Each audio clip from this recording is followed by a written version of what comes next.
Cambiamos ahora de tema porque el titular de la AFIP en la jornada de hoy brindó detalles sobre los alcances de las medidas anunciadas por la Presidenta de la Nación, Cristina Fernández, en el día de ayer. El aumento es del 20% y rige a partir del 1 de marzo. Con el nuevo mínimo no imponible se reducirán de 2,4 a 1,6 millones los trabajadores registrados que tributarán ganancias.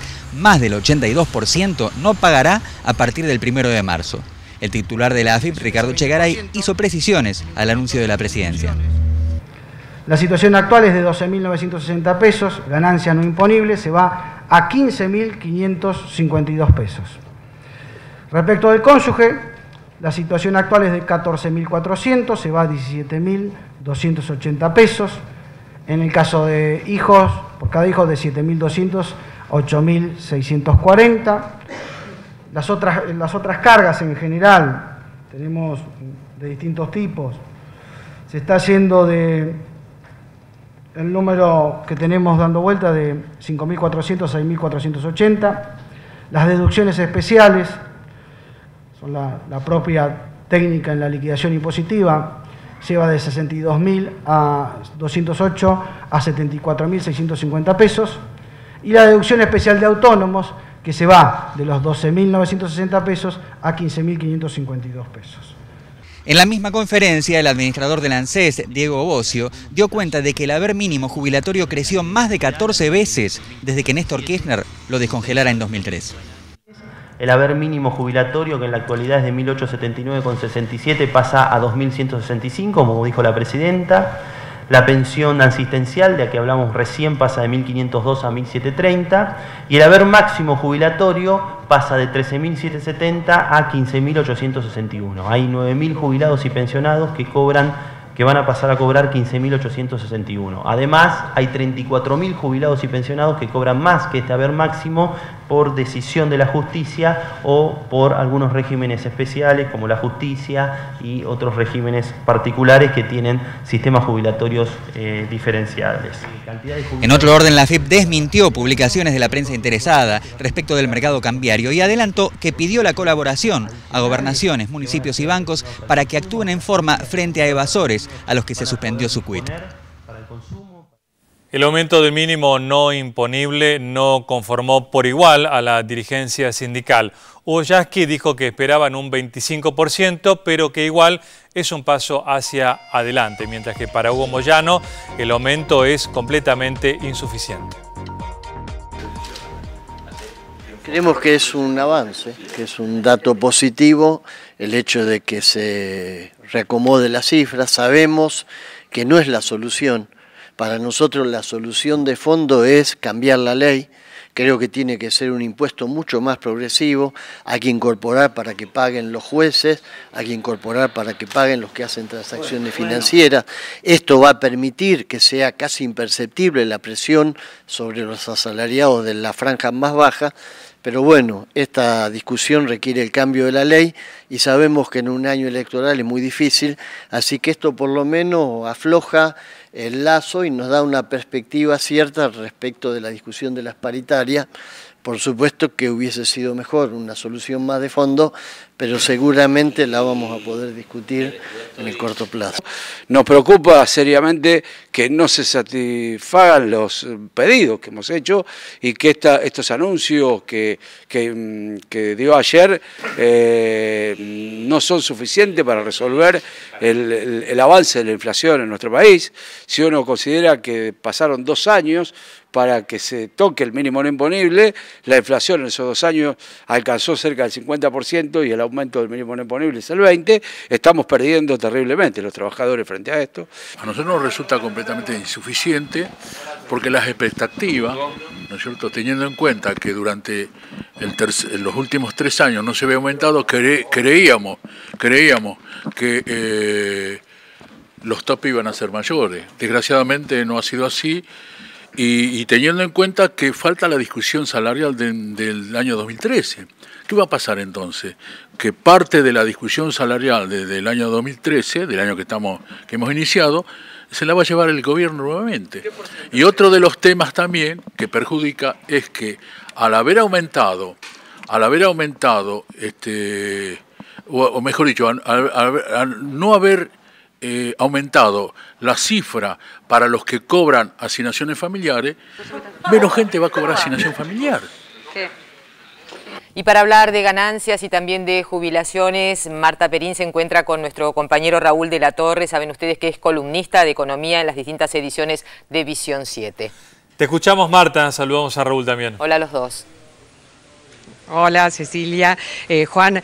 Sí, en realidad vamos a ver qué interpretación se hace, qué pasa con los salarios más altos del mínimo no imponible. Bueno, todos esos detalles es lo que nos va a brindar naturalmente Raúl de la Torre. ¿Qué tal, Raúl? ¿Qué tal, Marta? Un saludo para Juan y Cecilia en el piso.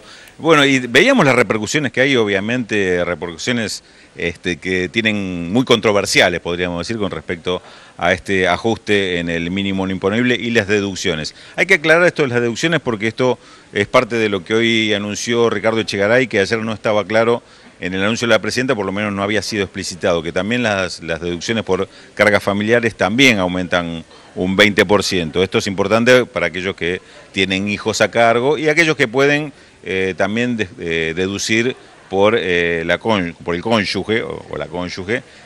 Recordemos que este no es en todos los casos, porque si el cónyuge trabaja y también tiene ingresos, en ese caso no se puede deducir, no es parte de la deducción. Por eso a veces se da como ejemplo el ejemplo del casado con hijos, y en realidad hay que hablar del contribuyente con 2 hijos, porque en la mayoría de los casos no pueden deducir a la cónyuge en el caso de que trabaje. La importancia de esto es que se hizo primero antes de la paritaria, lo cual permite que despejar el tema de la discusión de paritaria del tema del impuesto a las ganancias. Obviamente, con un mínimo no imponible que estaba muy cerca de lo que son los niveles salariales de paritaria, se entraba directamente en la discusión. Si iba a ser una paritaria donde se discutía un aumento salarial que además tenía que contemplar que ese trabajador pasaba a pagar ganancias por tener un aumento de salarios, obviamente el pedido de aumento era mucho mayor.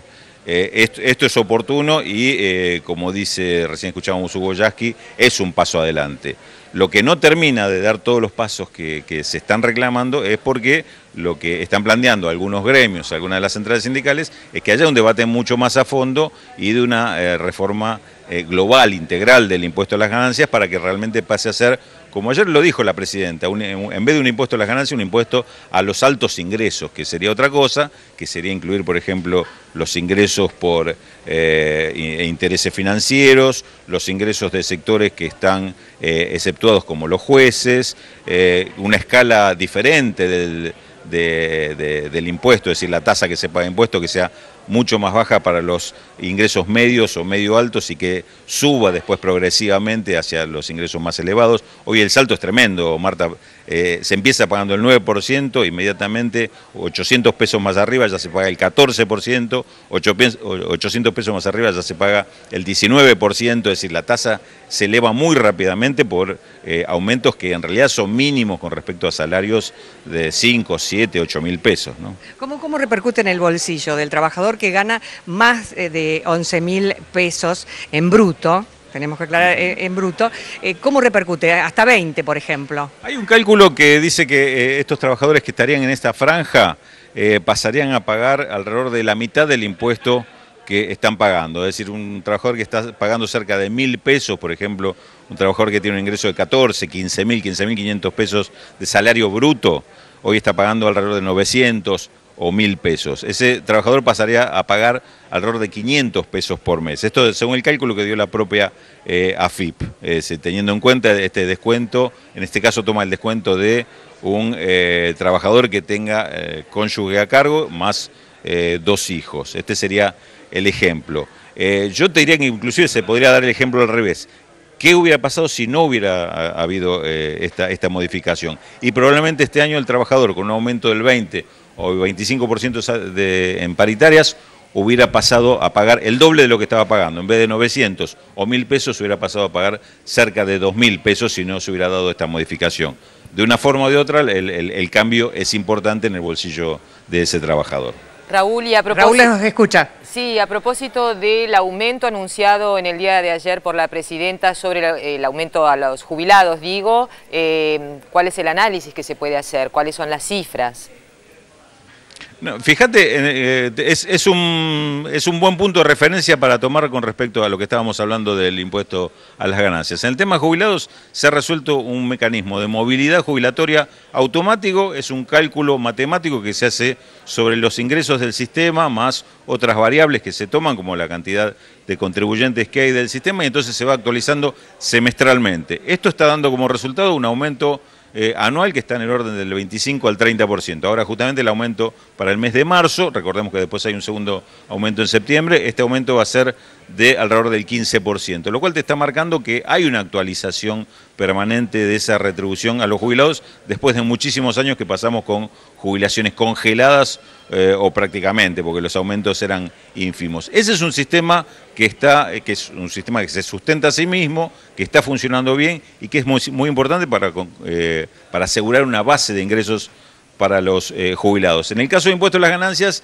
la cuestión es mucho menos definida. Siempre estamos dependiendo de que haya una decisión, que un año se modifiquen las escalas. El año pasado no se modificaron los mínimos no imponibles, por eso es que se llegó a 2.400.000 aportantes el impuesto a las ganancias. Ahora con esta modificación se baja a 1.600.000, pero probablemente después podríamos volver a los 2.400.000 después de las paritarias, es decir que ahí la movilidad no es en el ingreso, sino la movilidad es entrar o salir del impuesto, con lo cual yo creo que no hay trabajador en Argentina que sepa exactamente cuánto va a pagar de impuestos, más allá que sepa exactamente cuánto está cobrando de salarios. El caso de la jubilación me parece que es un muy buen ejemplo de un sistema que funciona y con las reglas clarísimas puestas por ley.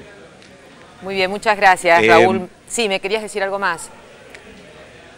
Ahí me parece que habíamos preparado con la producción algunas placas que clarifican el tema de cómo queda el impuesto a las ganancias. Perfecto, justamente ahí están los ejemplos que se dan, cómo está un trabajador soltero y cuánto pagaba y cuánto paga ahora. O cuál es ese sería el umbral, digamos, de salario en bruto que tiene un trabajador soltero que tenía hasta ahora.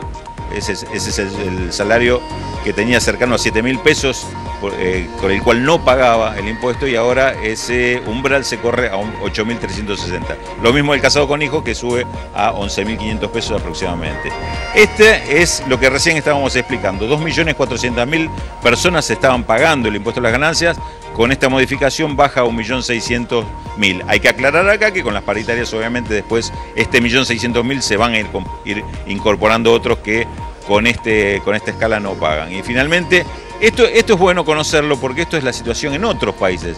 Fíjense la tasa máxima de impuesto que pagan, por ejemplo, en Holanda, 52%, hay que aclarar, hoy lo decía Echegaray, hacía la misma referencia, máxima por la tasa de impuesto, no por la nueva reina. España está también en el 52%, el Reino Unido en 50% y Argentina en el 35%. En la mayoría de los países, creo que salvo Suiza, que está muy abajo de Argentina, el resto están por encima. Y esos son los ingresos, lo que tenemos al lado, ingresos en dólares a partir del cual se paga impuesto. Argentina hoy está con $1.387, al cambio oficial muy por encima del resto en cuanto a cuál es ese umbral, cuál es el nivel salarial a partir del cual se empieza a pagar el impuesto. Muy bien, Raúl. Creo que el panorama ha sido bien amplio y bien claro. Ustedes en estudios. Muchas gracias, gracias a Rulo. Lo vemos mañana a la mañana en la edición precisamente matinal de Visión 7.